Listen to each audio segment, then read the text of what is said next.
searching for that next rare ingredient for his projects. Oxun can be placed in your homebrew world, or you could join the Discord and keep an eye out for when we release a playtestable one-shot featuring this hard-working fire giant.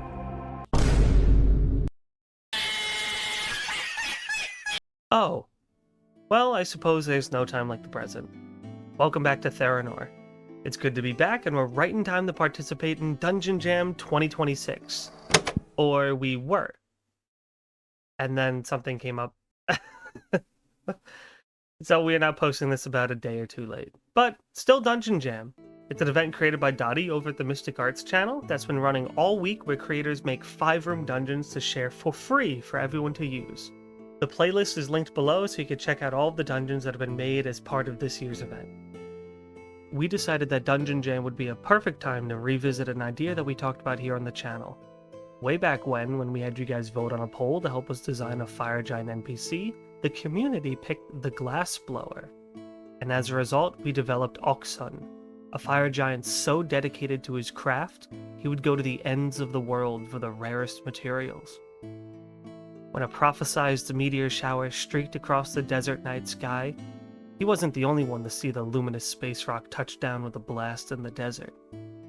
Your party was there. What could be waiting for you at the site of the impact? Our 5-room dungeon is Nalen Sander Stargazers, a level 4 dungeon crawl for a party of 4 to 6 adventurers. While the setting was made within the realm of Theranor, there are notes throughout the module instructing dungeon masters on how to incorporate the dungeon into a more agnostic setting. The premise of the dungeon is simple. The characters, for one reason or another, have tracked the pathway of a fallen meteorite through the desert, finding it has landed among the ruins of a long-abandoned temple. With the help of a friendly fire giant, the players delve into the ruins, reawaken the caretaker of the temple, battle desert monsters, and locate the meteorite. By either slaying or soothing the creature guarding it, they could retrieve the meteorite, claim their rewards, and bring peace back to this small pocket of the desert. The dungeon is broken up into 5 essential rooms, with each room housing at least one social, combat, or puzzle encounter, and the dungeon itself was designed to be completed within a single 4-hour session. Just like the Chasm of Kagarum, we want to do another dungeon crawl event in the Discord server, where everybody gets together for one night, they're assigned a dungeon master with another group, and they all run the dungeon at the exact same time.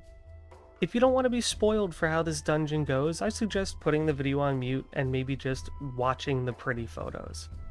If you're okay with spoilers, then let's continue. Just like all 5-room dungeons, this specific dungeon is broken up into 5, rooms. The first room in this dungeon is the crater floor. It's the entirety of the outside of the temple. This is where the players can meet Oxun the fire giant. A deep gravelly hum hanging low in the air, fading between the steady roar of a raging kiln. The noise reveals itself, a mobile hot shop surrounded by dozens of intricate glass instruments and baubles. Manning the kiln is a tall and lanky fire giant whose leathery skin, spiked beard, and thick red locks bear a striking semblance to the surrounding sandstone. Resting beside the kiln is a gargantuan flightless bird with a custom leather harness. Oxun is here for one purpose, to collect the meteorite and use it as a rare ingredient in one of his glass-blowing projects. He's a friendly guy, but he's definitely more reserved, content with keeping his head down and focusing on his crafts. He appears lax, but he works tirelessly throughout the days and nights, drinking special concoctions called adrenalixirs to keep up his energy. He often seems disengaged or busy, but don't be fooled, he listens to every word spoken. As Oxun and the party talk shop with each other, they're rudely interrupted by a pack of hyper-dune goblins, who have gotten into his stash of adrenalixirs and are now hopped up on all that energy. They rush in trying to steal more, and it's your job to make sure that they don't. Once the goblins are taken care of, Oxun reveals his biggest pain. He can't look away for longer than 3 minutes without these dune goblins trying to steal more of his stuff. So he offers a solution. If the party goes into the temple and retrieves the meteorite for him, he will craft them something truly exceptional from it. He also offers the party a little bit of extra gold if they decide to head up to the northeast and try and take out the dune goblins right where they live. Now, of course, the party can either accept or decline this, that's totally their choice, but whatever you pick, Oxen will remember that. After this interaction, we get to our second room, the puzzle role-playing aspect of the dungeon. The players are met with a 20 by 30 foot door, with a massive keyhole 12 feet high off the ground. Using a series of investigation checks, the players are able to try and determine what the biddings of this giant key look like. Whether they use a spear or a sword or their arm, or they shove the gnome adventurer inside the keyhole so he could take a look around himself. They could then go to Oxun and have him smelt them a key out of glass to try and use in the door. At the table, the dungeon master will have a set example for what the key should look like, and the players will have to fill in on scrap paper or index cards what they believe each section of the key is. Once they match it up correctly, the door is opened, and they get an item called the Silica Solution, a +1 one-handed mace that can blind foes with an action. Once through the doors, they're met with a pristine temple, which is odd given that this entire place has been buried for who knows how long. Nothing is out of place, except for the massive chasm in the center of the room filled with sharp bits of yellow glass. The players can see from across the chasm a ceremonial altar filled with jewelry and gold that hasn't been touched in forever. It would be nice to have, but leaping over the chasm this way would surely shred the party to death, so we'll have to find another way around. Looking around the room, they also see what looks to be offering tables. However, these tables seem to be stacked with the bodies of the temple denizens who used to be here, both small folk and giant alike. This part of the temple also has a few wells, which have long ago since dried up and are now filled with stale or rotting food. Clearly this place is being maintained by something or someone, and that person reveals themselves shortly after. Gracefully hobbling into the room, a well-aged elf smiles meekly in your party's direction. Their eyes glance at unseen forces around the room, pupils covered by glassy, milky white cataracts that swirl with beasts of untold forms. The elf is Mestazig, a much older individual who has been in this temple for hundreds of years. They're a sand elf wayward spirit sorcerer, born with the ability to see beyond the veil of normal small folk sight. Mestazig believes the party's just another set of spirits, possibly sent here to take care of the angry one that just recently arrived.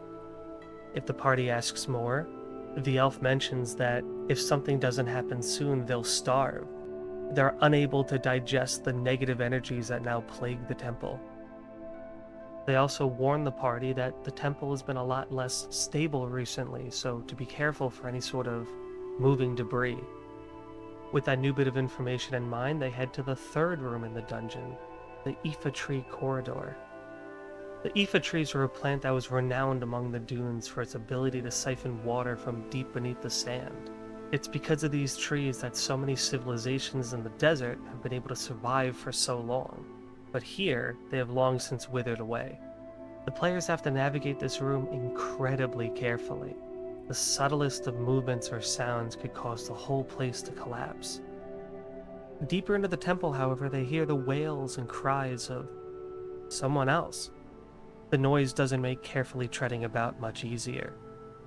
And if, for whatever reason, the party is too clumsy, the floor will collapse beneath them, falling about 30 feet.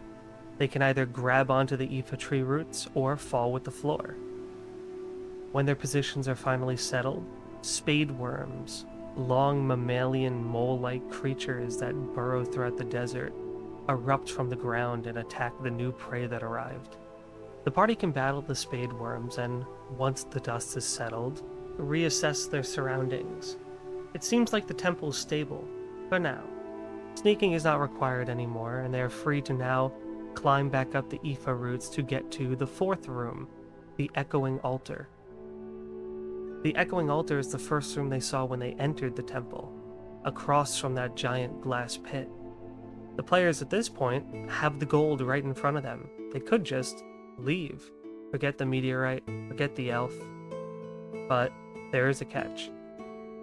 If the players don't have high enough of a passive perception, they might not notice the 2 pin scorpions buried in the sand in this room. As they enter to grab the gold, they launch out, grabbing and envenoming with their mouth parts. As the fighting continues, it's only a matter of time before this room as well becomes unstable. The Ifa tree corridor and the Echoing Altar collapse under their weight. Further down into the temple, to room 5, the meteorite resting grounds. In the center of this room is the meteorite, encased in a massive pillar of yellow glass. As the players approach and attempt to remove the meteorite, the glass begins to shift and creak, revealing itself to actually be an earth elemental, struck by the meteorite and fused into a glass elemental. It rages. On each of its turns, it drags the players 20 feet closer, accreting all the sand onto its form, trying to make something new of itself again. The scattered Ifa tree roots around the room are an excellent way to get advantage on trying to stop being pulled by this elemental, but the players only have so much time before more spade worms are attracted to the noise and attempt to get a free meal. They can kill the elemental, but that might doom Mestazig to a slow, starving death. Or they could try and remove the meteorite, making strength checks against the glass elemental, chipping away at its form to get to the meteorite inside. A player who's still held on to the silica solution might even use it, the weapon guaranteeing a critical hit on the elemental before shattering, stunning it for a turn, making the removal that much easier. With the meteorite removed, the glass elemental is able to reform itself once again, pacifying back into an earth elemental. The party can take the meteorite out with them out of the temple at this point, and if they agreed to give it to Oxsun, he would craft them something special, the Stargazers spyglass, which gives the players a meteor's eye view in a direction of their choice for about 600 feet. And with that, the 5-room dungeon's complete. It was nice and simple. It was something that we wanted to try doing for a while now, as we observed last year's but didn't get to participate. So I'm actually really glad we got to put something together for Dungeon Jam this year, even though we were a little late. There will be a PDF available for it, and we will run this dungeon in our Discord server sometime very, very soon, so keep an eye out for that announcement. This dungeon will be going through multiple iterations, so if you'd like to be a playtester, this would be a fantastic opportunity to help out. Speaking of helping out, I'd like to take a moment to thank our patrons. In our small folk tier, we have Aris Lopez, Wolfenstone, Jared Farley, Lost Jungle Girl, Luca Sestari, DFlame143, Muffin Man, Philosophizing Philistine, Brandon Bunch, Dominic Kitt, Kai Gould, Gabriel Rosa, and Quinn Sowers. For our Giant Kin tier, we have Magpie Maid, Skyslug12, Frederick Corvey, Ethan Boyd, Tatara, Derek J346, and Art Rager.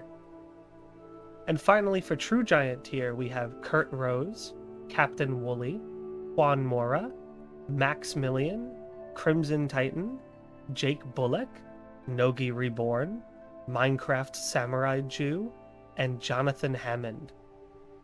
Thank you so much for watching, and I hope you guys had a fantastic Dungeon Jam.